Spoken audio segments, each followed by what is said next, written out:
Hello, ഇന്നത്തെ വീഡിയോയിലേക്ക് സ്വാഗതം ട്ടാ. എല്ലാവർക്കും ഗുഡ് മോർണിംഗ്. ഇന്നൊരു പണിയിലാണ്.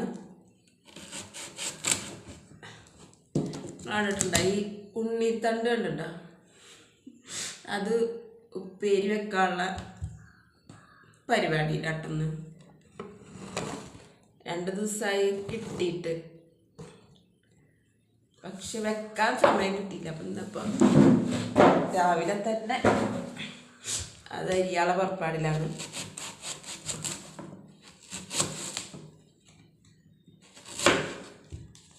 പിന്നെ ഇന്നെന്താ വിശേഷം എന്ന് വെച്ചാൽ,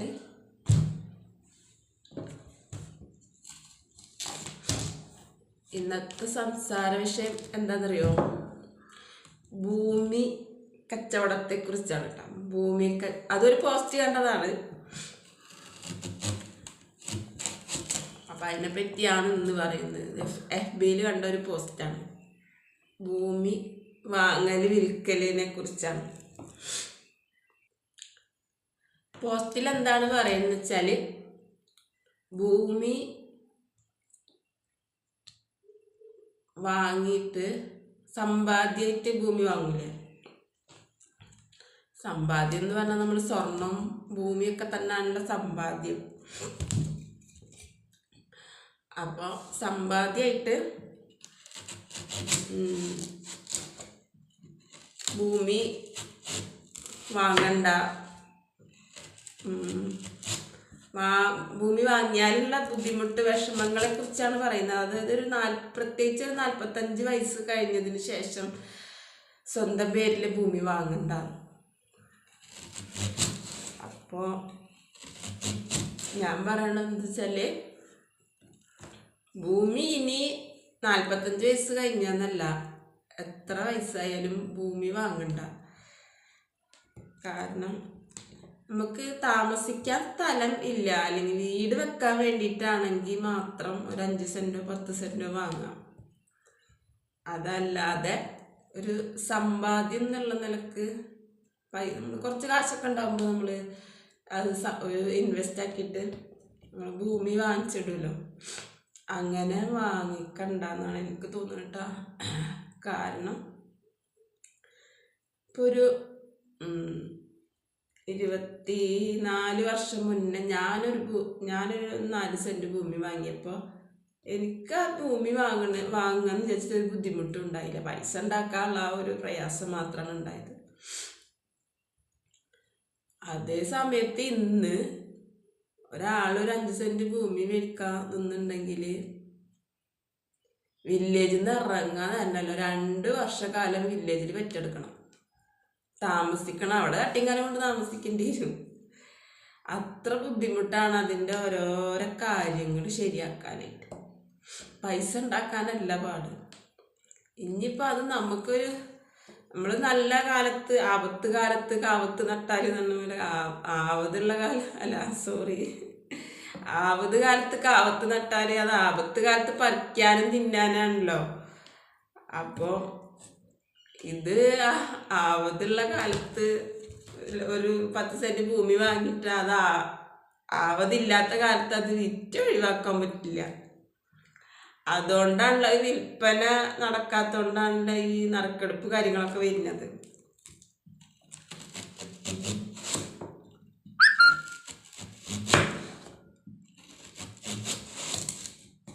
പിന്നെ രജിസ്ട്രേഷൻ ഫീസൊക്കെ എന്തോ 1 ലക്ഷത്തിന് എത്രയൊക്കെയോ രൂപ, 10,000 രൂപയൊക്കെ ഉണ്ടാ തോന്നുന്നു. 10,000 25,000 ഒക്കെ തോന്നുന്നു 1 ലക്ഷം രൂപക്ക് രജിസ്ട്രേഷൻ ഫീസ്, ബ്രോക്കർ ഫീസ്. അങ്ങനെ എങ്ങനെയാണ് ഭൂമിക്ക് ഇത്രയും വില കൂടി, എങ്ങനെ സ്വർണത്തിന് വില കൂടിയത്? അതൊക്കെ നമ്മളൊക്കെ തന്നെയാണ് അതിന് കാരണക്കാർ. ഈ ഇടയിൽ കുറച്ചു കാലം മുന്നേ ഒരു സംഭവം വന്ന്, ബ്രോക്കർമാരിറങ്ങി പെൺകെട്ടുണ്ടാക്കണം, പെണ്ണുങ്ങളെ കല്യാണ കാര്യങ്ങൾ ഉണ്ടാക്കുന്ന ബ്രോക്കർമാർ ഉണ്ടായിരുന്നു. അവർ ഈ ആൺവീട്ടുകാരായിട്ട് സെറ്റാക്കുകയാണ്. ഇത്ര പവൻ വാങ്ങി തന്നാൽ ഇത്ര രൂപ കമ്മീഷൻ തരാം. അതായത് അന്ന് നമുക്ക് തോന്നുന്നത് ഞങ്ങളൊക്കെ ഇന്നൊക്കെ കെട്ടിച്ച ആ ഒരു സമയത്തൊക്കെ അത് ഉണ്ടായിരുന്നു. ഞങ്ങളത്ര പവന് കണക്കാക്കി ഒന്നും കൊടുത്തിട്ടില്ല. ഞങ്ങളൊരു കൈമടക്ക് ചായ കുടിക്കാനെന്നുള്ള രീതിയിൽ കൊടുത്തിട്ടുള്ളൂ. പക്ഷെ അന്ന് അതിനായിട്ട് ആൾക്കാർ നടന്നിരുന്നു. ഒരു പവൻ വാങ്ങി തന്ന 1000 രൂപ കമ്മീഷൻ. 10 പവൻ വാങ്ങിയെടുത്താൽ 10,000 രൂപ കമ്മീഷൻ. അപ്പം അങ്ങനെ ആകുമ്പോൾ ഈ ബ്രോക്കർമാരൊക്കെ വലിയ വലിയ വീട്ടുകൾക്ക് കെട്ടുണ്ടാക്കാൻ പോകുള്ളൂ. കാരണം അവിടെ നിന്നല്ലേ 100 പവനും 75 പവനും 50 പവനൊക്കെ കിട്ടിയാൽ ഇവർക്ക് ഒരു 50 പവൻ വാങ്ങി കൊടുത്ത് 50,000 രൂപ പോക്കറ്റിലായില്ലേ. അപ്പം അങ്ങനെ പെൺകുട്ടികളെ കെട്ടുകാർ ശരിയാവണം. അപ്പം ആൾക്കാർ അത് കൊടുക്കാന്ന് പറയും.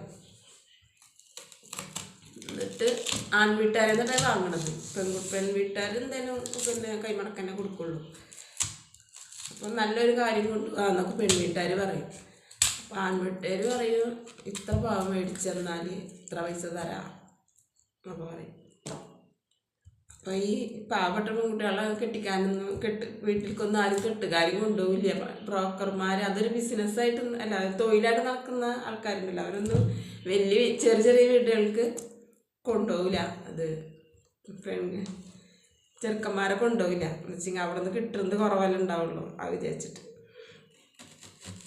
പിന്നെ അതേപോലെ ഒരു ഭൂമി ഇടപാടും ഉണ്ടായത്. ഒരു ഭൂമി കച്ചവടം ഇങ്ങോട്ട് വന്ന് ആൾക്കാർ ഭൂമി വാങ്ങുക, കച്ചവടം ചെയ്യുക. അത് അരിയും ശർക്കരയും പഞ്ചസാര കച്ചവടം ചെയ്യുന്ന പോലെ കച്ചവടം ചെയ്യുക. അങ്ങനെ ചെയ്ത് ഇപ്പം എന്തായി? ഇപ്പോൾ ഇതാ ജീവൻ പോകണമെന്ന് പറഞ്ഞാൽ നമുക്കൊരു 10 സെൻറ്റ് സ്ഥലം ഉണ്ടെങ്കിൽ നമുക്ക് വിറ്റിട്ട് എന്തെങ്കിലും ചെയ്യാൻ പറ്റാത്തൊരവസ്ഥയായി. വിൽക്കാൻ പറ്റില്ല, വാങ്ങാൻ ആളില്ല. അതിന് ആൾക്കാരെന്താ പറയുക, ഇത്ര ഇപ്പോൾ കുറച്ച് പൈസ ഉള്ളവരെന്താ ചെയ്യുന്നറിയോ? തിരുവനന്തപുരത്തുള്ളവർ കാസർഗോഡിൽ പോയി താമസിക്കുക, കാസർഗോഡുള്ളത് എറണാകുളത്ത് വന്ന് താമസിക്കുക, എറണാകുളത്തുള്ളവർ കോട്ടയത്ത് പോയി താമസിക്കുക. ഭൂമി മേടിക്കണം, വീട് വെക്കണം, ഇതൊക്കെ വലിയ ഭാരിച്ച ചിലവാണ്. ആ സമയത്ത് എവിടെയെങ്കിലും ജോലി എവിടെ എടുക്കണമെന്ന് വെച്ചാൽ അവിടേക്ക് വൈഫിനെയും കുട്ടികളൊക്കെ കൊണ്ടുപോയി അവിടെ സ്കൂളിൽ ചേർത്ത് ഒരു 5,000 രൂപ 6,000 രൂപ വാടക കൊടുത്താൽ ഒന്നും അറിയാണ്ട് മനസ്സമാധാനത്തിൽ ജീവിക്കുക. അതാ നല്ലത് എന്നുള്ള തന്നെയാണ് പോസ്റ്റിൽ പറയണതും. അങ്ങനെ ആൾക്കാർ തീരുമാനിച്ചു തുടങ്ങി. അതുകൊണ്ട് ആണ് സ്ഥലം വിൽപ്പന നടക്കാത്തത്. സ്ഥലം അപ്പോൾ നമ്മളൊരു ഇൻവെസ്റ്റ് നാളത്തേക്ക് എന്ന് വിചാരിച്ചിട്ട് സ്ഥലം വാങ്ങിയിട്ട് കഴിഞ്ഞാൽ ആ സമയം വരുമ്പോൾ ഇത് വിറ്റൊഴിവാകില്ല, വിറ്റ് പോകില്ല. അപ്പോൾ അപ്പോഴും ബുദ്ധിമുട്ടാവണമെന്ന്. പിന്നെ എനിക്ക് തോന്നുന്നു സ്വർണം വാങ്ങി ഇതാക്കാം, സമ്പാദ്യം നിലനിൽക്ക് സ്വർണം വാങ്ങി വെക്കാൻ തോന്നുന്നു. സ്വർണത്തിന് എന്തായാലും വില കൂടും ചെയ്യും. നമുക്ക് അപ്പൊക്കെ കൊണ്ടുപോയി വിറ്റിട്ട് അല്ലെങ്കിൽ പണയം വെച്ചിട്ട് എന്തെങ്കിലുമൊക്കെ നമ്മുടെ കാര്യങ്ങൾ നടത്താൻ പറ്റും. ഭൂമി പണയം വെക്കാൻ പറ്റുമോ? പണയം വെക്കണമെങ്കിൽ എന്താ പാട്? അത് അതിനേറ്റ് വലിയ പാടാണ്. വിൽക്കണേറ്റ് പാടാണ് പണയം വെക്കാൻ. പിന്നെ അത് വലിച്ചായി അതിൻ്റെ ഒരു കണക്കും പറഞ്ഞിരുന്നു. ഒരു 50 ലക്ഷം രൂപ ലോൺ എടുത്താൽ 15 വർഷത്തേക്ക് അത് 1 കോടി രൂപയുടെ മേലെ പലിശ അടക്കം വരുന്നു. മുതലും പലിശയും കൂടി 1 കോടി രൂപയുടെ മേലെ വരും. അപ്പോൾ 1,25 ലക്ഷം അങ്ങനെ എന്താണ് കണക്കാണ് പറഞ്ഞത്. അപ്പോൾ ഈ 50 ലക്ഷത്തിന് 75 ലക്ഷം രൂപ പലിശ മാത്രം വരുന്നുണ്ടെന്ന്. അപ്പോൾ നോക്കാം. അപ്പോൾ നമുക്ക് ലോൺ എടുക്കാൻ പറ്റുമോ? ഈ സ്ഥലത്തുമ്പോൾ ലോൺ എടുക്കാൻ പറ്റും. അപ്പോൾ ലോൺ എടുത്ത് വീട് വെക്കണ്ടെന്നാണ് ആ പോസ്റ്റിൽ പറഞ്ഞത്. അത് വേറൊരു പോസ്റ്റ് കണ്ടത് കേട്ടോ. ലോൺ എടുത്തിട്ട് വീട് വെക്കണ്ട, അപ്പം അതിന് മെനക്കെടണ്ട. എന്താ വെച്ചാൽ 5,000 രൂപ 6,000 രൂപ കൊടുത്തൊരു വാടക വീട് കിട്ടില്ലേ, സുഖമായിട്ട് താമസിക്കാനോ, ഒരു ടെൻഷനും വേണ്ട. അങ്ങനെയൊക്കെ ഉള്ള കാര്യങ്ങളാട്ടോ.